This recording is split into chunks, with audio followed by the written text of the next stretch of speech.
ఇండియాలో mutual fund industry ₹50 lakh crore AUM mile stone ని reach అవ్వడం చూస్తే చాలా మంది వాళ్ళ ఫైనాన్షియల్ గోల్స్ ని అచీవ్ చేయడానికి మ్యూచువల్ ఫండ్స్ లో ఇన్వెస్ట్ చేస్తున్నారని చెప్పొచ్చు. కానీ మ్యూచువల్ ఫండ్స్ లో రెండు స్ట్రాటజీస్ ఉన్నాయి. ఒకటి యాక్టివ్, రెండు ప్యాసివ్. యాక్టివ్ మ్యూచువల్ ఫండ్స్ ని ప్రొఫెషనల్స్ మేనేజ్ చేస్తారు.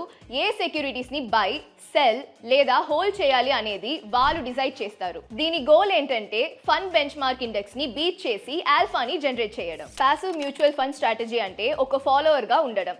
నిఫ్టీ 50 ఆర్ BSE సెన్సెక్స్ లాంటి ఒక వెల్ నోన్ ఇండెక్స్ ని సింపుల్ గా కాపీ చేసి ఒక ఫండ్ లో మీరు ఇన్వెస్ట్ చేయడం. మార్కెట్ ని అవుట్ స్మార్ట్ చేయకుండా ఈ ఫండ్ ఇండెక్స్ ఎలా బిహేవ్ చేస్తే అలా ఫాలో అయిపోతుంది. ఒకవేళ హైయర్ రిటర్న్స్ కావాలి, హైయర్ రిస్క్ ఉన్నా పర్లేదు అంటే యాక్టివ్ ఫండ్స్ సెట్ అవుతాయి.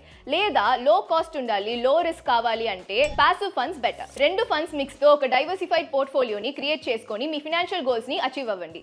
ఇన్వెస్ట్ చేసే ముందు రీసెర్చ్ చేయడం లేదా ఫైనాన్షియల్ అడ్వైజర్ ని కన్సల్ట్ చేయడం ఇంపార్టెంట్.